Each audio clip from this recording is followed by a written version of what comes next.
Mari kita bersatu dalam doa. Bapa, kami mengucap syukur untuk kemurahan Tuhan pada malam hari ini. Kami alumni 3 boleh bersama-sama bersekutu oleh karena kemurahan Tuhan. Walaupun kami hanya bisa bertatap muka melalui media sosial, tapi hal ini tidak mengurangi berkat Tuhan yang mau Kau berikan pada kami. Pakai hamba-Mu yang terbatas ini untuk dapat menyampaikan isi hati. Berkati waktu ini Tuhan. Dalam nama Tuhan Yesus kami berdoa. Haleluya. Amin. Amin. Ya, shalom saudara. Shalom. Mari kita membuka Alkitab kita seperti tema yang sudah ditetapkan untuk pertemuan kita hari ini dari Kolose pasal 2, Kolose pasal 2 ayat 6 sampai dengan ayat yang ke-7. Kolose pasal yang kedua ayat 6 sampai dengan ayat yang ke-7. Ayat yang sangat terkenal, tetapi saya rindu ini menjadi berkat buat saya, dan biarlah ini juga menjadi berkat buat kita semua. Dengan judul kepenuhan hidup dalam Kristus, saya akan bacakan. Kami telah menerima Kristus Yesus Tuhan kita. Karena itu hendaklah hidupmu tetap di dalam Dia. Hendaklah kamu berakar di dalam Dia dan dibangun di atas Dia. Hendaklah kamu bertambah teguh dalam iman yang telah diajarkan kepadamu, dan hendaklah hatimu melimpah dengan syukur. Sampai sedemikian jauh pembacaan firman Tuhan. Berbahagia kita yang setia membaca, merenungkan, dan melakukannya. Ya, tema hari ini adalah hidup yang berbuah. Bapak, Ibu, saudaraku yang Tuhan Yesus kasih, rekan-rekan saya, alumni, kita mengucap syukur untuk perjalanan sejarah I3 sampai saat ini. Kita tetap bisa solid, walaupun ada banyak tantangan yang kita harus hadapi. Sejak kita kuliah dulu, bahkan sampai saat ini, ketika kita sudah selesai kuliah, kita masih tetap bisa bersekutu. Tetapi tidak sedikit tantangan yang kita hadapi. Nah, walaupun banyak tantangan, tetapi ini satu bentuk dari Tuhan untuk memurnikan hati kita untuk tetap setia melayani Tuhan. Tetapi yang menjadi pertanyaan buat saya, dan mungkin bisa menjadi pertanyaan buat kita, apakah kita tetap memiliki roh, saya pakai kata istilah ini, roh I3, yaitu memberitakan Injil tetap menjadi bagian yang utama di hati kita. Apakah hal tersebut masih berkobar-kobar di hidup kita, di hati kita, dan seluruh apa yang menjadi bagian kita? Apakah kita masih rindu untuk memiliki hidup yang berbuah?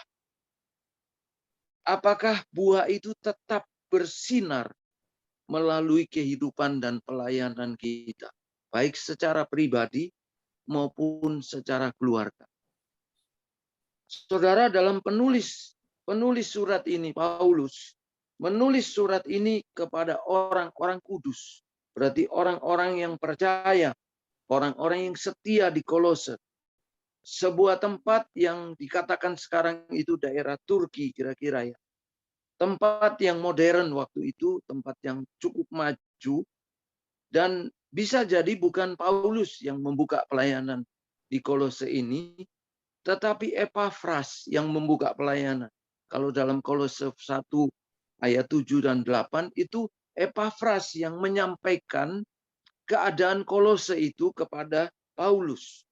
Nah, situasinya disampaikan oleh Epafras kepada Paulus, bahwa situasi orang percaya di Kolose waktu itu, orang-orang Kolose hanya berjuang untuk ibadah mereka secara seremonial, ritual saja yang dilakukan. Karena tujuannya sebenarnya ada satu hal yang mereka rindukan, supaya untuk memenuhi kebutuhan mereka baik makanan, minuman, hanya kebutuhan-kebutuhan jasmani. Hal-hal rohani itu dibungkus sedemikian rupa, sehingga seolah-olah itu menjadi suatu hal yang menarik, pelayanan itu. Tetapi tujuannya hanya untuk memenuhi kebutuhan mereka tiap-tiap hari.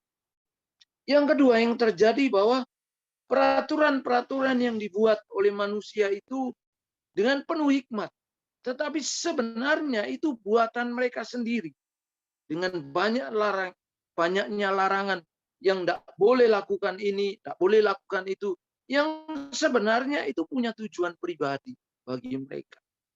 Bahkan unsur-unsur kebudayaan mempengaruhi hidup mereka. Dan ini Epafras sampaikan kepada Paulus situasi yang terjadi. Dan boleh dikatakan bahwa situasi yang terjadi dalam kehidupan mereka mulai sedikit demi sedikit para pelayan Tuhan, bahkan orang-orang kudus di situ, mulai keluar dari tracknya, keluar dari jalurnya ketika konsistensi dia melayani Tuhan.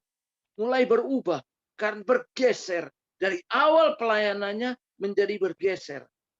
Dan bisa situasi itu mengubah arah hidup mereka dan arah pelayanan mereka. Dan melalui surat ini, Paulus mau mengingatkan mereka, jangan sampai terlalu sibuk dengan hal yang tidak menentu ini. Sedangkan yang utama itu dilupakan, yaitu hidupmu harus berbuah. Kadang-kadang situasi-situasi ini juga membuat kita akan bergeser dari setiap pelayanan kita. Maka dari itu, saudara, kita belajar dari firman Tuhan ini. Dengan persaingan STT yang semakin banyak di Indonesia ini, saya tahu semakin banyak. Bahkan badan-badan misi yang terjadi bermunculan saat ini. Di mana-mana, bahkan di Indonesia, di dunia muncul begitu luar biasa. Tetapi setahu saya, bahkan mungkin sepengetahuan saya, I3 itu menjadi pionir, menjadi pendorong awal penginjilan di Indonesia. Mungkin I3 itu saya ingat masa-masa emas I3 ya, ketika hamba Tuhan Pak Octavianus, Pak Pontius, bahkan hamba Tuhan yang luar biasa dipakai di zaman emas kita. Di Jakarta, di Bandung, kemudian di Surabaya, bahkan di Irian, maupun di daerah-daerah timur, bahkan juga di daerah barat. Itu luar biasa. Bahkan saya ingat di Batam ini, saya bertemu dengan teman-teman. Wah, dulu luar biasa Pak, pelayanan. Tapi saudara, masa-masa emas itu, apakah itu hilang begitu saja? Apakah masa emas itu bisa kita lakukan kembali? Apakah itu terlambat? Saya kira belum. Masih ada waktu. Apalagi di zaman-zaman akhir yang semakin sulit ini dalam kehidupan kita. Justru kita diharapkan oleh firman Tuhan. Rasul Paulus katakan dalam firman Tuhan, hendaklah hidupmu ini berbuah. Nah, saudara-saudaraku, saya kasih di dalam Tuhan Yesus. Bagaimana kita sebagai orang percaya, dan khususnya kita menjadi alumni I3 ini, supaya hidup kita terus menghasilkan buah. Bukan hanya untuk saat ini, tetapi hidupku adalah Kristus. Dan kalau Paulus katakan, hidupku adalah Kristus dan mati pun adalah keuntungan. Saya mungkin pernah ingat Pak Pasu Guru Singa ya, yang berkhotbah di mimbar itu. Sampai akhir hidupnya pun dia pakai hidupnya Tuhan. Dan saya ingat sekali, waktu itu pemakaman beliau, dikumandangkanlah khotbah dia terakhir itu. Yang dipakai untuk memakamkan beliau. Saudara, luar biasa. Generasi-generasi awal dari alumni kita. Bagaimana hidup kita berbuah terus dalam hidup kita. Mari saudara diberkati melalui firman Tuhan ini. Ada 4 poin yang menjadi berkat buat saya. Dan saya rindu juga menjadi berkat buat rekan-rekan sekalian. Dan ini menjadi pemicu kita. Supaya hidup kita terus menghasilkan buah. Yang pertama, saudara. Paulus katakan kepada jemaat di Kolose, engkau telah menerima Kristus dalam hatimu, supaya engkau ketika engkau mau berbuah, maka hendaklah engkau tetap di dalam Kristus. Apa artinya tetap di dalam Kristus? Tetap di dalam Kristus artinya dalam bagian firman Tuhan ini kita tidak boleh memiliki kepercayaan yang lain, visi yang lain di luar Kristus. Tetapi Kristus harus tetap dan tidak bergeser. Hati kita tetap ada di dalam Dia. Dan Dia tetap ada di dalam kita. Saudara, ini luar biasa. Tetap di dalam Dia artinya kita mau mencontoh kehidupan Tuhan Yesus. Di dalam kesetiaannya, di dalam ketangguhannya, di dalam kesungguhannya, di dalam kerja kerasnya, dan di dalam pengorbanannya. Bahkan di dalam kasihnya kepada setiap orang. Sehingga hidupmu tetap di dalam Kristus. Maka ketika hidup kita tetap di dalam Kristus, karakter Kristus itu mempengaruhi terus hidup kita. Mempengaruhi terus hidup kita. Dan karakter Kristus menjadi bagian hidup kita. Saya percaya hidup kita berubah. Amin. Saudara, ini luar biasa. Dan saya sungguh dikuatkan. Ketika masa-masa awal kita masuk studi, saudara, kita meluap-luap untuk tetap di dalam Kristus. Apakah roh itu tetap terpelihara sampai saat ini? Sudah melayani mungkin sudah 10 tahun, 15 tahun. Saya sudah masuk pelayanan ke 25 tahun saat ini. Apakah kehidupan tetap di dalam Kristus itu menjadi bagian kita? Terus menerus. Luar biasa. Saya sungguh dikuatkan, saudara, melalui firman Tuhan. Yang kedua, saudara, bagaimana hidup kita menghasilkan buah? Dikatakan dalam firman Tuhan itu. Hendaklah kamu berakar di dalam Dia. Saudara, akar ini alat untuk mencari makanan bagi tanaman. Dan akar merupakan sumber kekuatan untuk pohon itu bertumbuh.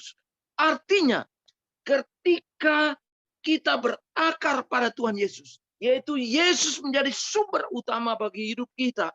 Yesus harus menjadi fondasi kita yang kuat. Yesus harus menjadi milik kita bersama. Artinya, dalam setiap mengambil keputusan, Tuhan Yesus harus menjadi segala-galanya bagi kita. Saudara lihat pada waktu Yosua dipilih oleh Tuhan untuk memimpin bangsa Israel. Satu kelebihan daripada Yosua, bahkan engkau akan disertai oleh Tuhan. Kemanapun engkau pergi akan beruntung. Tetapi saudara, Yosua selalu dalam firman Tuhan itu, selalu ia bertanya kepada Tuhan. Tuhan, apa yang harus saya lakukan? Selalu, apa yang terjadi? Ketika menghadapi musuh yang begitu sulit, Tuhan katakan, jangan maju. Mundur, mundur, mundur. Ketika dia mundur, dia buat gerakan lingkaran. Musuh itu terkepung dan mati. Luar biasa. Yosua, walaupun punya strategi perang yang hebat, tetapi dia tetap berakar kepada Tuhan. Paulus sekali berpaulus, dia selalu bertanya pada saat dia mau melayani. Wah, saya mau kemana? Ke daerah ini, Filipi, Kolose. Tidak, dia berdoa kepada Tuhan. Rupanya ada orang Makedonia yang berteriak. Diberi penglihatan oleh Tuhan berteriak. Kau harus ke sana. Dan Tuhan arahkan Paulus ke daerah itu. Dan jiwa diselamatkan. Saudara, hidup kita kalau ingin berbuah, hendaklah kita senantiasa berakar di dalam. Akar ini menyedot sari-sari makanan dari Kristus yang memberi pengetahuan kepada kita, kebijaksanaan, menyampaikan Injil yang berkuasa bagi banyak orang. Saudara, saya ada pelayanan di tempat anak saya, Mika dari I3 juga dia, yang saya gembalakan, dia dari latar belakang Muslim. Saya punya talenta untuk melayani, membina anak-anak Muslim ini. Saya bina mereka sekitar 4-5 tahun saya bina hidup dengan saya. Kemudian saya tempatkan dia pelayanan di Tanjung Piayu, daerah Batam. Apa yang terjadi, saudara? Wah, saudara, gerakan luar biasa. Dia layani anak-anak, dia bikin bimbel dengan istrinya. Tidak bayar, saudara. Tidak bayar. Dia nggak mau bayar. Yang apa yang terjadi? Anak-anak Muslim hampir 95% yang diajar dia mengajar secara umum, dia mengajar 90% itu anak-anak yang pakai jilbab. Dari TK, SD, bahkan SMP yang tidak bisa baca tulis, dia layani, saudara. Anak si Mika ini, layani dia, saudara. Beritakan kasih Tuhan, bukan dengan firman Tuhan, tapi dengan hidup mereka. Dan apa yang terjadi, saudara? Luar biasa. Anak itu lambat laun akan terbuka bagi. Saudaraku yang kekasih, ketika engkau berakar kuat di dalam Tuhan, maka kasih Tuhan mempengaruhi seluruh hidup kita. Yang ketiga, saudara, luar biasa ini firman Tuhan. Hendaklah engkau berakar di dalam Dia dan dibangun di atas Dia. Saudara, dibangun ini adalah proses yang berkelanjutan. Kata dibangun ini biasanya dipakai oleh orang-orang yang bekerja di konstruksi bangunan, ya. Untuk membangun fondasi harus kuat. Ketika fondasi itu sudah kuat, dia harus bangun ke atasnya. Bagian lantai dasarnya. Kemudian bangun tiangnya, bangun atapnya, dibangun. Dan akhirnya, saudara, ketika bangunan itu selesai, maka bangunan itu bisa dipergunakan untuk pekerjaan Tuhan. Nah, demikian dalam hidup kita. Tuhan Yesus mau hidup kita dibangun di atas Dia, saudara. Di atas Dia.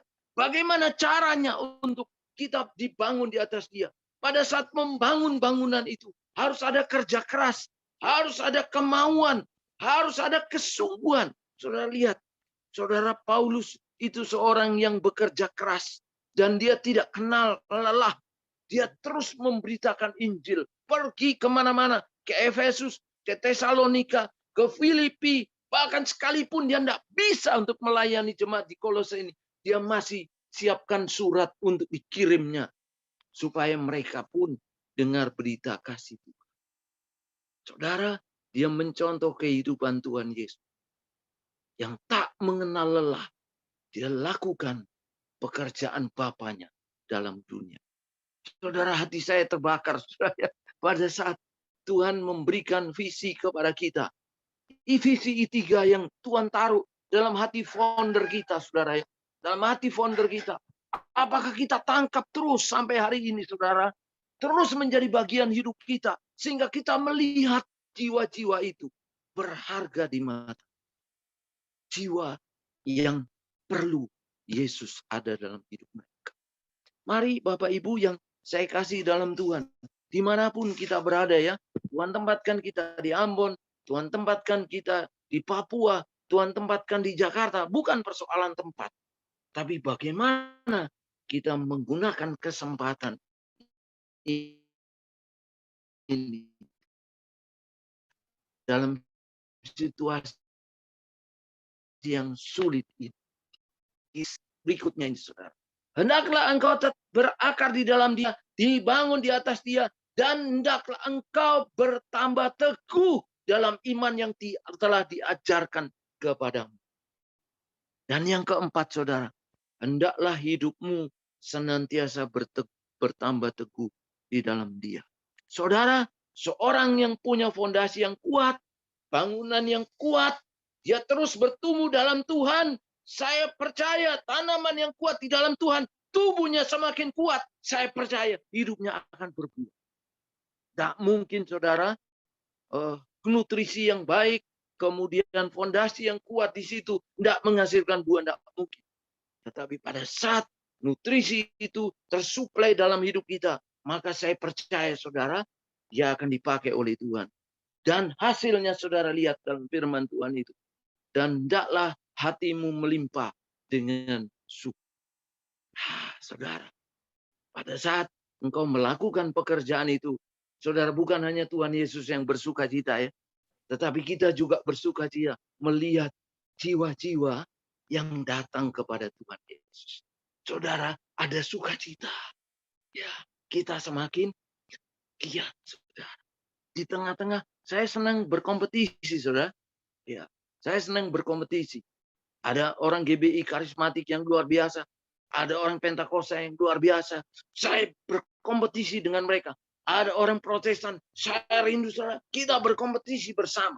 Hanya untuk kemuliaan nama. Maka Bapak Ibu Saudaraku yang saya kasih dalam Tuhan. Kita bukan hanya bersekutu bersama. Tetapi saudara kita bersyukur. Kita bersekutu para alumni ini boleh mendapatkan kekuatan. Boleh mendapatkan dorongan. Kita saling mendoakan. Dan apalagi saudara, supaya hidup kita semakin menghasilkan. Di tengah-tengah situasi COVID ini, saya mau katakan, COVID ini bukan sesuatu celah bagi kita. Tetapi justru ini lompatan penting buat kita. Di masa-masa sulit seperti COVID ini, saudara. Justru di situ ada banyak orang yang rindu untuk cari Tuhan. Baru kemarin saya ada layani, ada seorang Muslim, istrinya Muslim, suaminya itu Kristen, ikut-ikut ke Muslim. Saya tetap layani bapaknya ini, saya tetap layani bapaknya. Akhirnya apa yang terjadi, saudara? Anaknya baru kemarin, hari Kamis kemarin, dia datang bawa istrinya yang Muslim itu. Saya mau sekarang, mau ikut Tuhan. Kaget saya. Rupanya, saudara, firman Tuhan yang tumbuh di hati bapaknya, mamanya itu. Dia memberitakan Injil kepada anaknya, kepada cucunya. Saudara, luar biasa. Pada saat hidup kita melakukan yang terbaik buat Tuhan, saya yakin saudara, hidup kita akan berbuah. Ingat Kisah Rasul pasal 2. Tidak ada kekuatan kita untuk mencari jiwa. Tapi Tuhan yang mendatangkan jiwa itu. Tuhan mendatangkan jiwa. Tugas kita memberitakan Injil bagi kemuliaan nama Tuhan. Dan Tuhan berikan jiwa-jiwa untuk kita layak. Mari saudaraku yang saya kasih dalam Tuhan. Melalui firman Tuhan ini kita diingatkan. Saudara ingat perumpamaan tentang talenta. Jangan sampai nanti talenta yang Tuhan berikan kita kubur di dalam tanah. Dan akhirnya ketika Tuhan datang, kita berikan kembali. Justru talenta itu diberikan kepada orang yang mau bekerja keras. Sungguh-sungguh melayani. Saudara, I3 bukan hanya menjadi alma mater kita. Tetapi I3 harus menjadi bagian kita. Saya tetap ingat 4 tiang rohani yang diberikan oleh Pak Octavianus itu. Pertobatan, persekutuan, iman, doa, dan penginjilan. Menjadi tiang rohani kita. Dan itu menjadi berkat. Dan saya percaya Injil boleh disampaikan bagi banyak orang. Biarlah firman Tuhan boleh memberkati kita. Haleluya. Amin.